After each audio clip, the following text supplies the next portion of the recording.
Bringing drag performers together with little kids is kind of a perfect relationship. I'm hoping what the kids get out of coming to Storytime is an opportunity to see that things that are different aren't scary. Relationships and gender identities and everything. A revelation that a registered sex offender participated in a Storytime for children might be surprising in and of itself. This is clownery. Clown world. We're living in clown world. Hello everyone, welcome back to my channel. Today's video is going to have two topics. The first being drag queen story hour, which is interesting, as well as the rise of child drag queens, which is also interesting.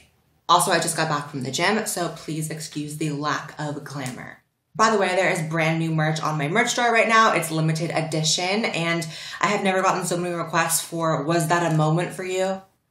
Being put on a shirt. Apparently that was a moment for you guys. I'm talking like hundreds of emails and comments about it. So there you go. New clothes for back to school. So drag queen story hour. This is a highly requested video for me, as well as a very highly contentious topic for a lot of people. It's very controversial. It's a new thing really popping up in the last year or so, where drag queens are brought into public libraries, elementary schools, preschools, kindergartens, to read to children. And they come in drag, and it's supposed to be this thing that's very mind-opening for children. It's just this super woke thing.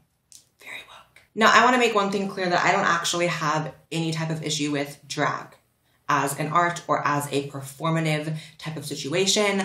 I've gone to drag shows before, and depending on where you go and who's performing, it can be entertaining. But things are getting very muddy when it comes to kids and drag, and just you'll see. So meet this man, Albert Garza. Drag queen performer, has performed numerous times at Drag Queen Story Hour to underage young children. And what do you know? He's a convicted predator, but is somehow still allowed to read to children as a drag queen. Revelation that a registered sex offender participated in a Storytime for children might be surprising in and of itself. We've learned that part of the issue was that Garza listed his name as Nikki Salazar when volunteering and did not provide a birth date or social security number. It slipped through the cracks, and he read to children 3 times. That according to Houston police, he is in compliance with his registration, and that since he's already served his probation, there are no restrictions as to where he can go, live, or with whom he can affiliate. That means he can legally be around children. Drag Queen Storytime happens once a month. So, obviously this is incredibly disturbing. This is yet another example, like we've been discussing on this channel recently, of predators using the LGBT label to protect them from criticism, to get closer to children, and unfortunately it works. It's clear to me that this school was so thirsty for woke points and to appear as progressive as possible that they did no due diligence in making sure that the adult they were bringing to speak to children was in fact a convicted predator with a record. If I was a parent at this school, I would be so incredibly angry. And to make matters worse, there's a library board in Wichita that can't seem to agree. They can't come to a clear consensus on whether or not convicted child predators should be reading to their kids as drag queens. I'm not joking. It's a thing. They can't agree. This article states, board members were split between those who said registered sex offenders should be automatically disqualified from ever giving a talk at the library, and those who said it should be allowable in some circumstances. What circumstances is it okay for a predator to speak to kids for any reason? Just because you attach the word drag queen or trans or gay to a story or to a circumstance does not make that circumstance okay, good, positive, and does not make the people involved virtuous in any way, period. These people are literally putting wokeness before the safety of children. And I am not trying to imply that all or even most drag queens are predators. Absolutely not. It would be dumb to insist that. But what I am saying, which is what something that LGBT advocates don't seem to ever get through their head, is that sometimes you guys are so lax and so interested in being woke that you leave the door open for this. Stop.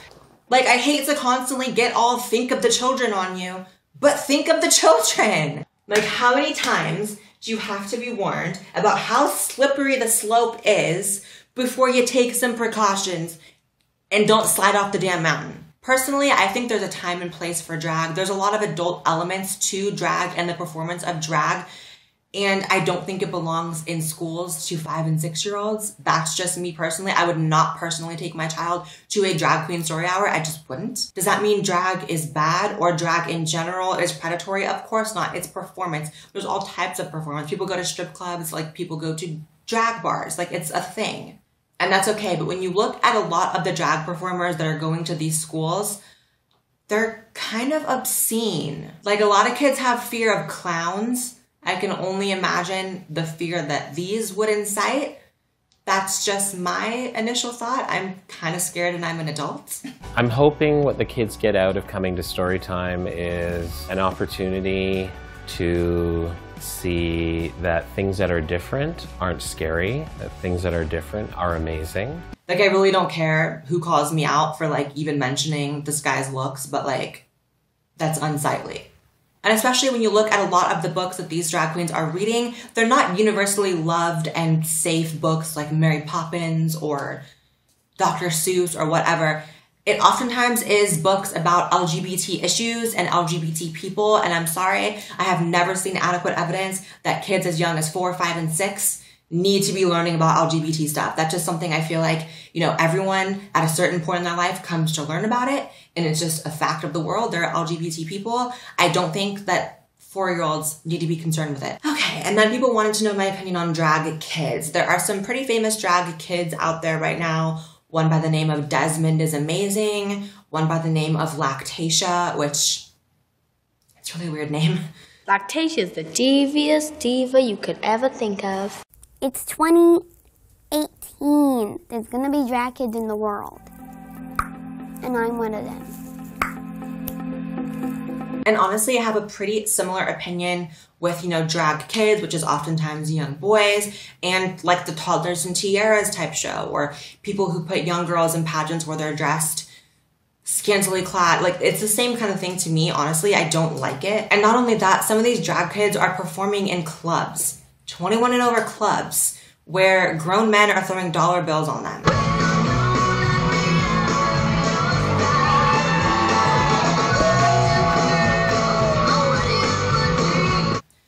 That to me is highly inappropriate. I mean, I feel like some of the stuff I'm saying doesn't even like need to be said. It should just be common knowledge. Like, for some reason, we actually have to make the argument that little boys should not dress up as strippers and perform in clubs for grown men throwing dollar bills on them. Like, this is actually where we're at in 2017. This is, like I said, clown world. Honestly, there's just too many blurred lines when it comes to this thing. Lactatia actually took a picture with a basically nude Violet Chachki, who is a famous drag queen from RuPaul's Drag Race. Like, the fact that Violet would even pose in that picture, presenting in that way, the fact that Lactatia's parents would be okay with that picture, the fact that they posted that picture, and the fact that Violet Chachki never really got any backlash for it is amazing to me. But again, like we've been saying, if it's gay, if it's drag, if it's trans, criticism is impossible. Won't happen, ever. In my opinion, it feels very much like pimping your kid out, putting them on TV, doing media interviews, having them perform in clubs. Like, how about you get a job and stop pimping your kid out? But again, for the folks who only want to look for the worst in what I have to say, I have nothing against drag, like I said, drag queens, like I said, performers, like I said. I do have an issue with pimping your kid out, letting them perform in nightclubs. I have an issue with elementary schools and libraries being so woke that they hire literal child predators to read to kids, and that's just the tea. Alright guys, that is it for this video. Leave a comment and you know I'll be in the comment section. Subscribe if you haven't. I know this is not your first time on my channel. I know you've been procrastinating hitting that subscribe button. Just do it.